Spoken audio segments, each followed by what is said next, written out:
Olá, amigos da Mirai! Sejam bem-vindos à primeira edição do Mirai 360, o seu programa semanal que conecta Brasil e Japão, trazendo as principais notícias e destaques da semana. Eu sou Fumio Almeida e juntos vamos explorar os acontecimentos que marcaram o nosso cotidiano. Vamos aos destaques.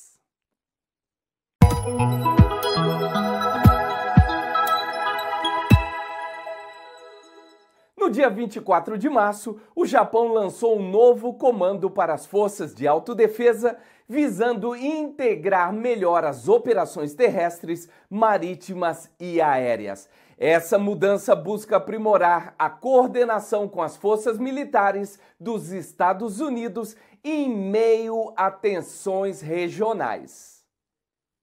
O Japão deu um passo estratégico em sua política de defesa nesta segunda-feira.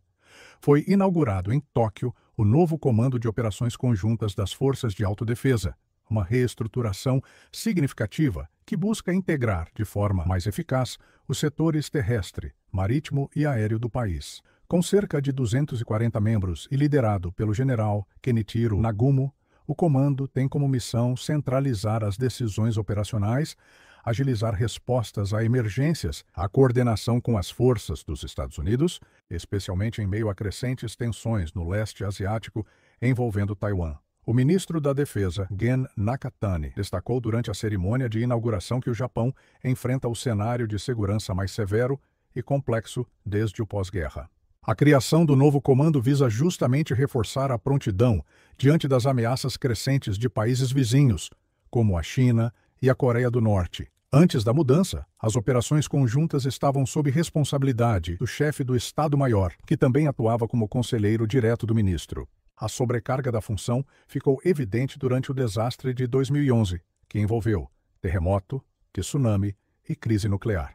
Agora, com a nova estrutura, o chefe do Estado-Maior poderá focar no apoio estratégico ao Ministério, enquanto o operacional assume as decisões táticas, inclusive em domínios modernos como o ciberespaço e o espaço sideral.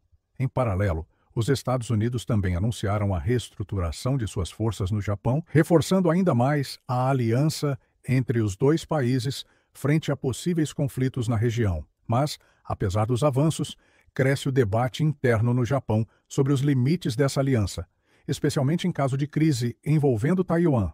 Um possível ponto de ignição militar entre Washington e Pequim, que poderia impactar diretamente o arquipélago japonês. Em Tóquio, as famosas sakuras atingiram plena floração em 30 de março, oferecendo um espetáculo de beleza natural para residentes e turistas. A temporada das cerejeiras é um dos eventos mais aguardados no Japão. A primavera no Japão é uma explosão de beleza que transforma o país em uma verdadeira obra de arte. A partir da segunda quinzena de março, o cenário começou a mudar como em todo equinócio da primavera. Começam a florescer as icônicas sakuras. Esse espetáculo natural começou ao sul, na ilha de Kyushu, exeguiu pelo arquipélago como uma onda de cor e poesia até alcançar o norte, em Hokkaido, no início de maio.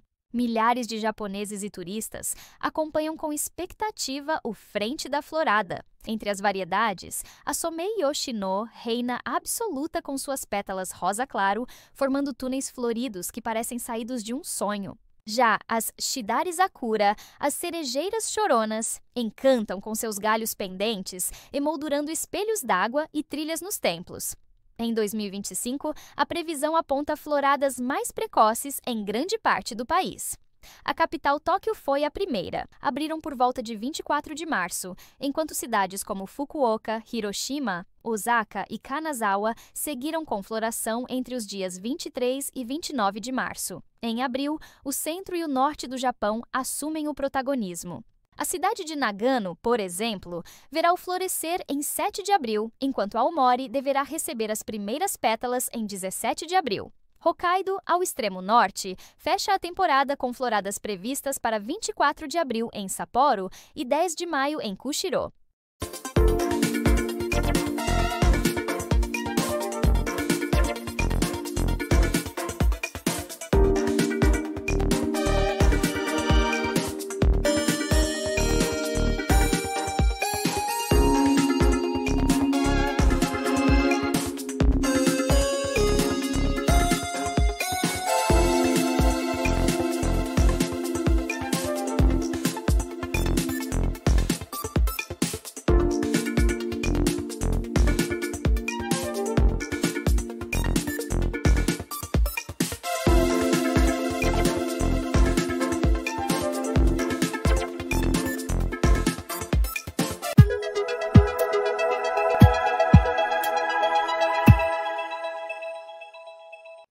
Nesta semana, o presidente do Brasil, Luiz Inácio Lula da Silva, visitou o Japão para uma visita de Estado à família imperial japonesa e uma agenda de reuniões com autoridades políticas e empresários japoneses. A visita marca o aniversário dos 130 anos das relações entre os dois países. Ainda falando sobre Brasil e Japão, os dois países assinaram 10 acordos de cooperação em áreas como comércio, indústria e meio ambiente, além de um plano de ação para revitalizar a parceria estratégica global, fortalecendo os laços diplomáticos e econômicos. Durante sua visita oficial ao Japão, realizada entre os dias 24 e 27 de março, o presidente Luiz Inácio Lula da Silva fez um apelo direto às autoridades japonesas.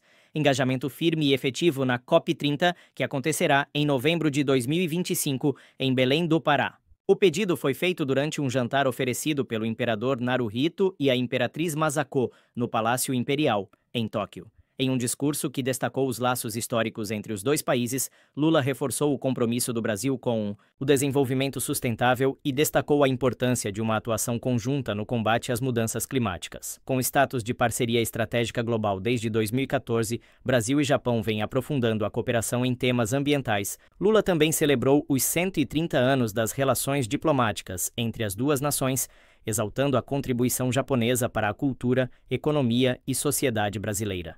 Da gastronomia ao jiu-jitsu, dos zaikais aos traços marcantes de Tomiotaki e Manabu Mabe. O presidente lembrou ainda que o Brasil abriga a maior comunidade Nikkei fora do Japão, com cerca de 2 milhões de descendentes, enquanto o arquipélago japonês, maior comunidade brasileira no exterior, com cerca de 200 mil pessoas. Na agenda de quarta-feira, o ponto alto foi o encontro com o primeiro-ministro japonês, Shigeru Ishiba. Os dois líderes assinaram acordos bilaterais em áreas como ciência e tecnologia, educação, pesca, energia e sustentabilidade. Um dos grandes destaques da viagem foi a confirmação de que a princesa Kako, de Akishino, visitará o Brasil em junho, como parte das comemorações do Ano de Intercâmbio da Amizade. A visita à capital japonesa encerrou-se no dia 27 de março, com a comitiva brasileira seguindo viagem para Hanoi, no Vietnã, dando continuidade à agenda diplomática pela Ásia. Vem aí o Gebra 2025, o maior evento esportivo da comunidade brasileira no país. São centenas de atletas, famílias e equipes de diversas províncias reunidas em um fim de semana de pura emoção, integração e muito talento. Do futebol à queimada, tudo estará em um evento que celebra o esporte e a união das culturas do Brasil e do Japão. Tem mais! O Spring Fan Fest. Você em casa gosta de cultura, música, gastronomia e aquela energia que só a diversidade é capaz de trazer? Então, se prepare porque nos dias 19 e 20 de abril acontece um evento imperdível aqui no Japão. Estamos falando do Spring Fan Fest, uma grande celebração multicultural que une brasileiros, japoneses e diversas nacionalidades em um só lugar, com muita música, dança, comida típica, esporte, carnaval e até um concurso de pets. Tudo isso como parte das comemorações pelos 130 anos de amizade entre Brasil e Japão.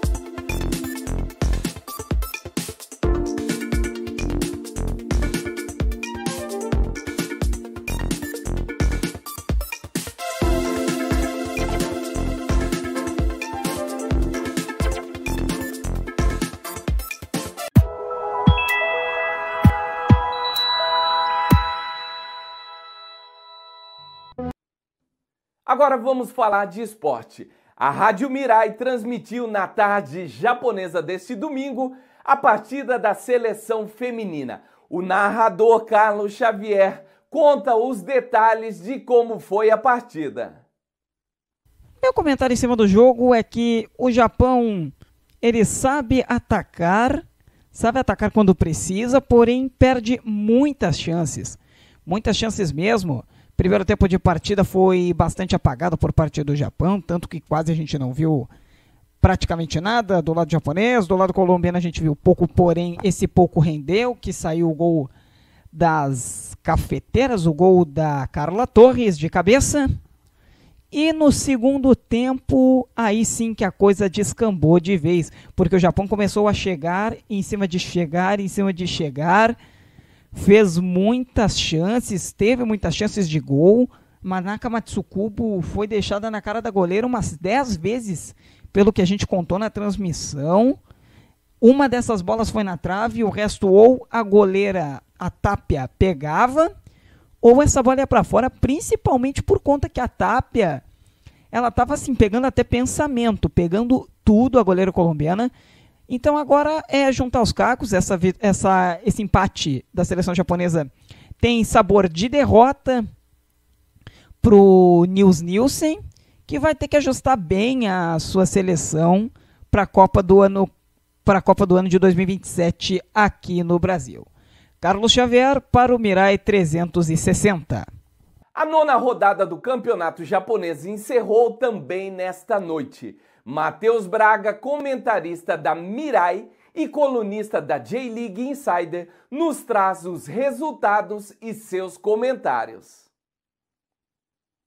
Mais uma rodada da J-League aconteceu nesse final de semana, mais uma rodada completamente imprevisível, cheia de zebras, e teve novo líder.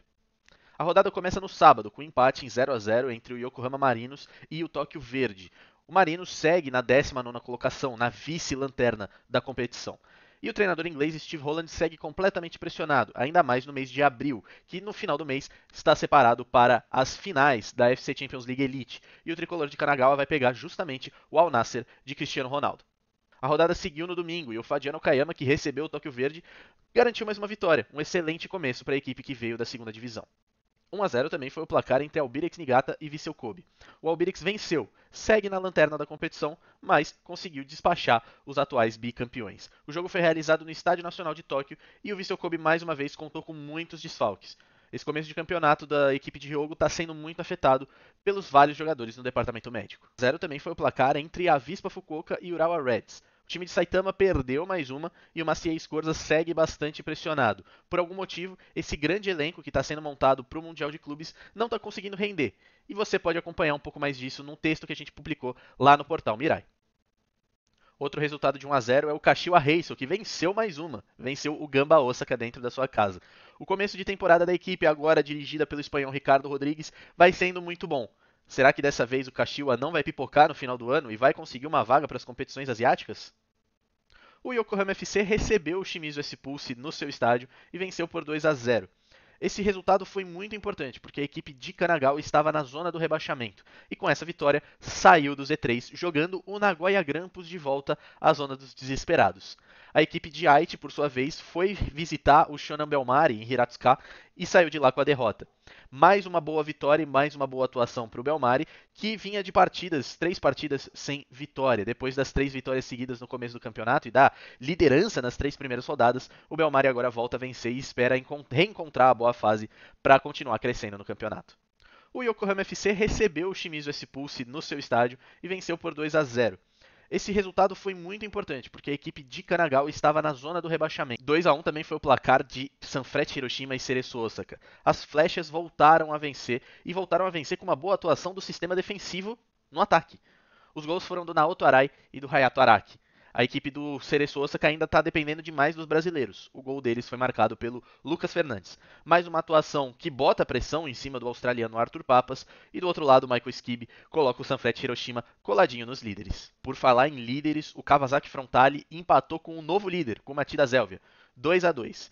O Matida Zelvia assume a liderança momentaneamente, está dividindo ali com o Sanfrecce Hiroshima no número de pontos, mas está à frente no saldo de gols. O Matida fez uma boa partida e está fazendo um bom começo de campeonato. E tudo isso no meio das acusações do técnico Gokuroda de ter praticado assédio moral com o restante da sua equipe técnica. Mas o Matida só assumiu a liderança porque o Kashima Antlers perdeu. E não é que perdeu jogando mal, perdeu num jogaço. O Kashima recebeu o Kyoto Sanga e perdeu por 4-3. Foram 3 gols do Rafael Papagaio, do Rafael Elias, atacante brasileiro, e 2 gols do outro atacante brasileiro, Léo Ceará. O Sho Moroka e o Masaya Okugawa ainda fecharam o placar. Mais uma grande atuação do Kashima Antlers e uma grande atuação do Kyoto Sanga. Esse foi o melhor jogo da rodada. Uma pena para o Kashima Antlers, que perde a liderança da J-League. Mas bom para os espectadores que conseguiram acompanhar um grande jogo na J-League. Nesse momento, os 3 líderes do campeonato são o Machida Zelvia, o Sanfrecce Hiroshima e o Kashima Antlers. A zona de rebaixamento é formada por o Nagoya Grampus, Yokohama Marinos e Albirex Niigata. Semana que vem a gente volta para comentar mais sobre a primeira divisão do Japão.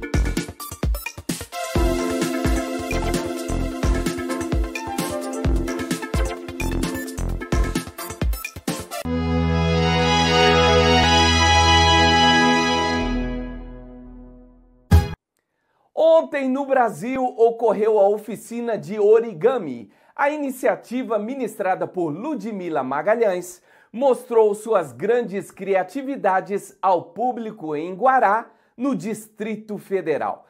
Everson Cordeiro esteve lá e nos conta como foi.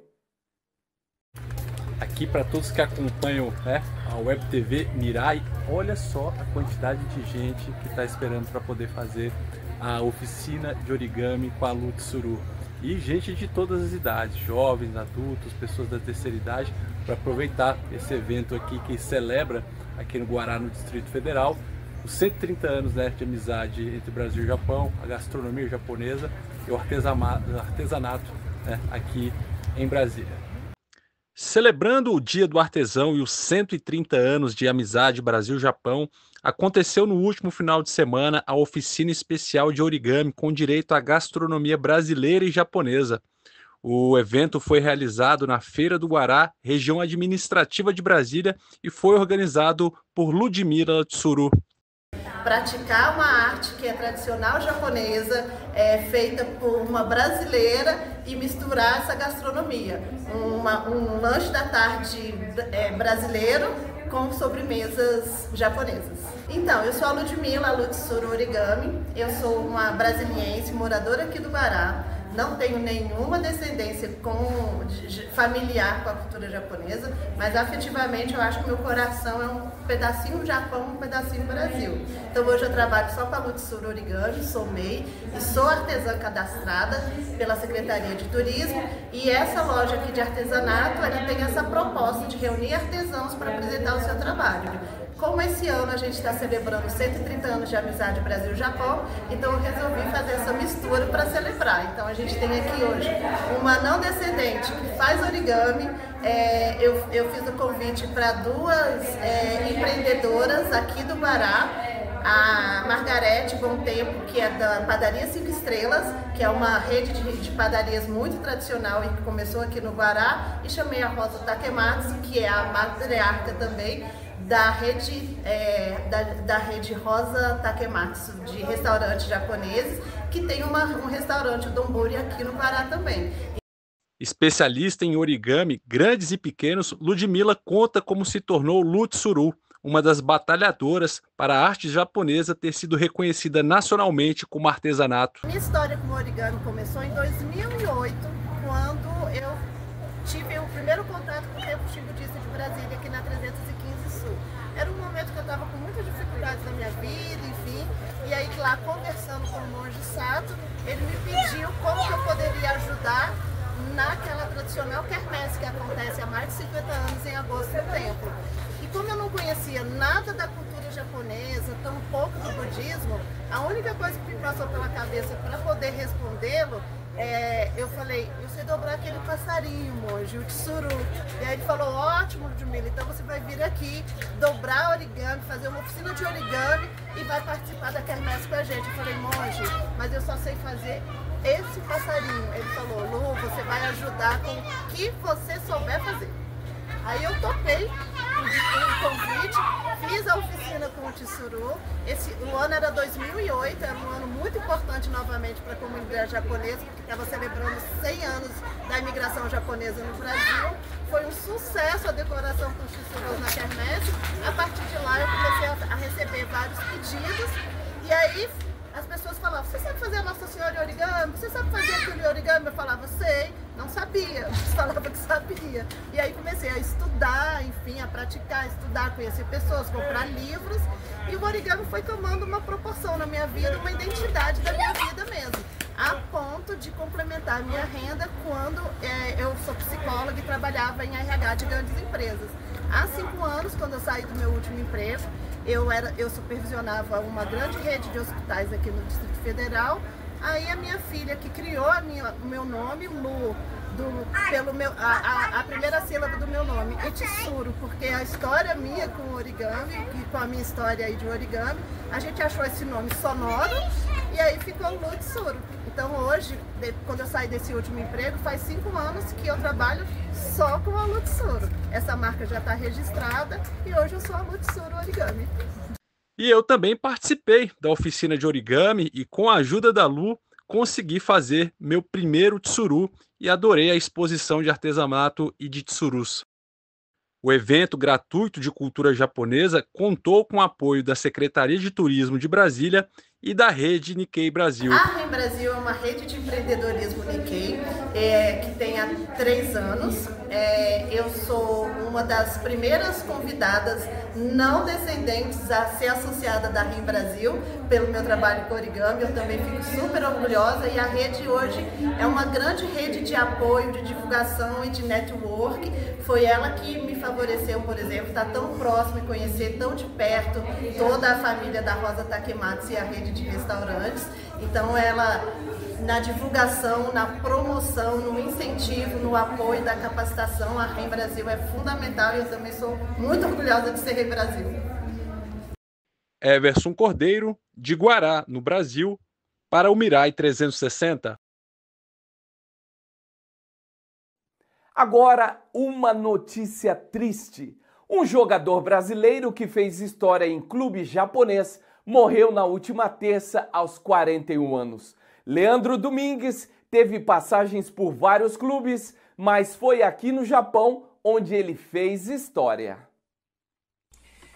Bem, Thiago, você tinha me dito uma vez de que você teve uma entrevista pessoal com o Leandro Domingues e eu queria perguntar para você quais foram os aspectos da adaptação ao futebol japonês que ele destacou como um dos mais desafiadores ao chegar ao Kashiwa Reysol, recém-rebaixado da J1 para a J2 em 2010.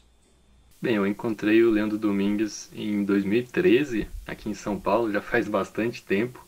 Na época ele tinha sofrido uma lesão no joelho, uma lesão grave, até tanto que ele voltou para o Brasil só para fazer tratamento. Ele ficou lá no Corinthians fazendo recuperação, reabilitação lá. E eu fui até lá, encontrei com ele, conversei com ele lá. Na época ele já estava um jogador consagrado, né, no Kashiwa Reysol, já com muitos títulos. Mas na época que ele chegou, né, como você falou, o time estava na 2ª divisão, tinha acabado de ser rebaixado, estava num momento difícil, mas não era um time tão ruim assim. O Kashiwa Reysol, na verdade, tinha um time bom já. O projeto do Nelsinho Batista era um projeto que a diretoria do Reysol estava acreditando, estava confiante nele, tanto que continuou com ele no cargo, né, para a disputa da 2ª divisão. E era um time que estava num processo de transição, porque eles tinham acabado de se despedir do França, né, ex-jogador de São Paulo, da seleção brasileira, que jogou no final de carreira lá no Kashiwa Reysol e foi um dos grandes ídolos do Kashiwa Reysol. O pessoal lá no Japão gostava muito do França, era um grande craque do time. E aí quando o França se aposentou, o Castilho buscava um sucessor, né, um substituto para ele, para ser o novo 10, para ser o novo craque do time. E o Leandro Domingues chegou para ser essa peça que faltava no time. Um time que já tinha muitos jogadores talentosos, tinha jovens de potencial. E depois que o Leandro Domingues chegou, o time se fortaleceu ainda mais. Tanto que, se você for ver a campanha que o Castilho teve na J2 em 2010, foi uma das melhores campanhas de todos os campeões da J2. Então era um time muito forte pro nível da J2 já.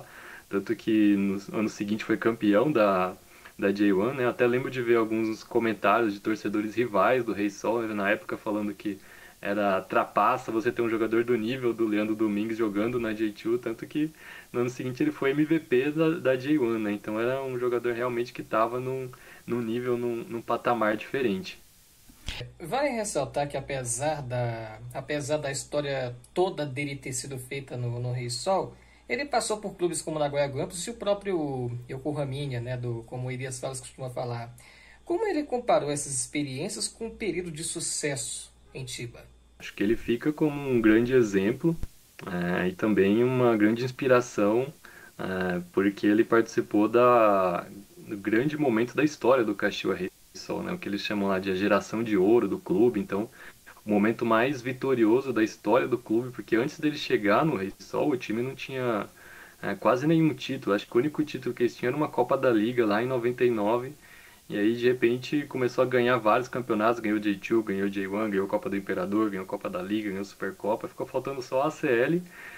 Mas se você for olhar a galeria de títulos do Reysol, a grande maioria foi nessa época que o Nelsinho Batista estava como técnico e o Leandro como grande craque do time. Então, ele fica com uma grande inspiração, exemplo para os jogadores brasileiros que vão para lá e também para os jovens japoneses, né? Só tenho a agradecer, né, primeiramente a Deus, né, por estar proporcionando esse momento muito feliz na minha vida. Minha esposa e meu filho, né, que sempre estão junto comigo, né, todos os momentos. Toda a comissão técnica, diretoria, ter confiado no meu futebol. E todos os jogadores, né, se eu estou recebendo esses prêmios hoje, acho que sem eles eu não estaria aqui recebendo. Então, esse prêmio também aqui, todos os jogadores fazem parte dele. Muito obrigado.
Com o início do ano novo fiscal em abril, diversas mudanças impactam a vida dos residentes no Japão, incluindo ajustes nos preços devido à inflação e novas medidas de apoio para pais que trabalham.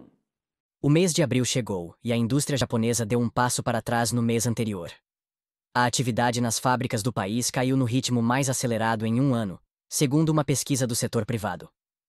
O recuo foi puxado devido a uma queda acentuada na produção e nos novos pedidos. Nem mesmo o setor de serviços, que vinha sustentando bons resultados, escapou. Pela primeira vez em 5 meses, registrou contração na atividade. O índice de gerentes de compras da indústria, o PMI do Banco Aujibun, despencou para 48,3 em março, abaixo dos 49, que foi o resultado do mês de fevereiro. E o cenário geral piorou. O otimismo dos empresários caiu ao nível mais baixo desde agosto de 2020, com custos em alta, escassez de mão de obra, motivos esses que foram os principais temores apontados pelas empresas. A diretora associada de economia da GMI, a Annabel Fides, foi direta. A inflação alta, combinada com o envelhecimento da população, consumo fraco e tensões no mercado internacional, está minando a confiança dos empresários. Apesar disso, a busca por trabalhadores continuou, com aumento na contratação pelo 4º mês consecutivo, em meio à falta de mão de obra. A pressão dos preços também não deu trégua. Os custos de insumos subiram com força e levaram a mais aumentos nos preços finais ao consumidor. No setor de serviços, o baque foi sentido. O índice caiu de 53,7 em fevereiro para 49,5 em março, o primeiro recuo desde outubro, e o impacto foi geral. O PMI composto, que engloba indústria e serviços, também caiu para 48,5, marcando a primeira contração em 5 meses. Embora os terremotos no Japão sejam corriqueiros, existem alguns que assustam muito. De 1995 em Kobe até o sismo de Ano Novo ocorrido no ano passado, temos lembranças dolorosas sobre essas tragédias. Mas estudos mostram que o Japão ainda deve se preparar para o pior. O Japão vive sob a sombra de um perigo silencioso. Um novo relatório do governo japonês revela um cenário alarmante. Um possível mega-terremoto na fossa de Nankai pode deixar até 298 mil mortos em um único evento devastador. Apesar de uma leve redução de 10% em relação às estimativas feitas em 2012, a nova projeção está muito distante da meta oficial de reduzir em 80% o número de fatalidades, conforme definido no Plano Básico de Prevenção de Desastres. As falhas nos planos de evacuação e a fragilidade da infraestrutura continuam sendo os maiores obstáculos. E o impacto humano seria imensurável. Em caso de terremoto de grande magnitude, mais de 12 milhões de pessoas teriam que deixar suas casas. Número que representa cerca de 10% da população japonesa. Ao todo, 764 cidades espalhadas por 31 das 47 províncias enfrentariam tremores violentos ou tsunamis superiores a 3 metros.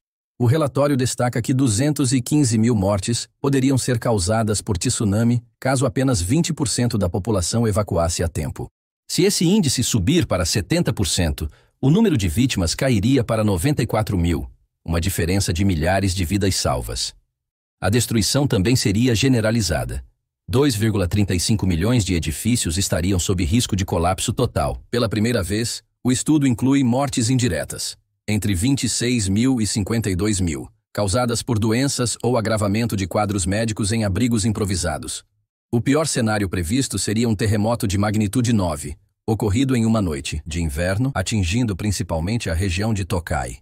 As províncias mais impactadas seriam Shizuoka, com 101 mil mortes, Miyazaki, com 33 mil, Mie, com 29 mil. O impacto econômico estimado ultrapassa 270 trilhões de ienes. Para conter essa possível tragédia, o governo japonês planeja revisar seu Plano Nacional de Prevenção, acelerar obras de contenção, ampliar rotas de fuga e criar uma agência de prevenção de desastres, com início previsto para 2026. Um salto significativo em relação aos 15 trilhões destinados no ciclo anterior.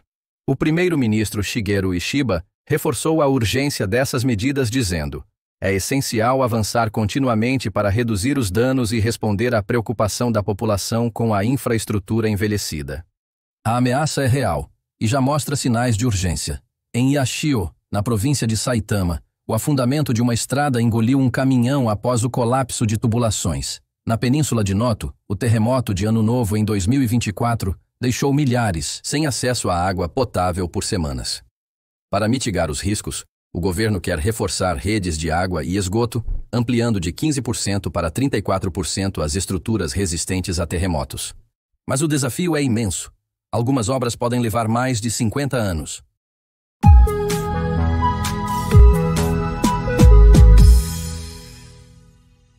Dadas as circunstâncias sobre o desastre da fossa de Nankai e uma divisão e conflito de interesses por parte de políticos e cientistas, Carlos Eduardo Rodrigues avisa: todos têm que caber no mesmo barco. Senhores, a ciência já fez o seu papel. Especialistas mapearam riscos, simularam tragédias e ofereceram caminhos para evitar o pior. Mas do que adianta tudo isso se os políticos seguem pisando em ovos, empurrando obras com a barriga e periodizando eleições ao invés de vidas? O número é assustador, 298 mil mortos. Não é ficção, não é exagero, é uma projeção oficial do próprio governo japonês. A gente fala de vidas humanas, comunidades inteiras, gerações futuras ameaçadas por algo que a natureza não negocia, ponto.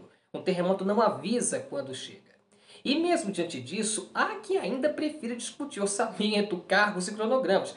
Pior, Há obras que podem levar meio século para sair do papel, sendo que o desastre pode vir a qualquer momento.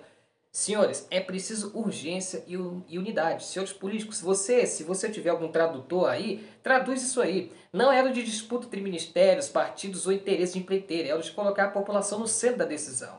Porque no fim das contas, quando a terra tremer, não vai haver esquerda, não vai haver direita, cientista, político, cidade grande ou vila pequena, não vai haver nada disso. Todo mundo vai estar no mesmo barco. E esse barco, ou ele tem que estar pronto agora, ou todos nós vamos afundar juntos. Cé Rodrigues, direto e sem curva.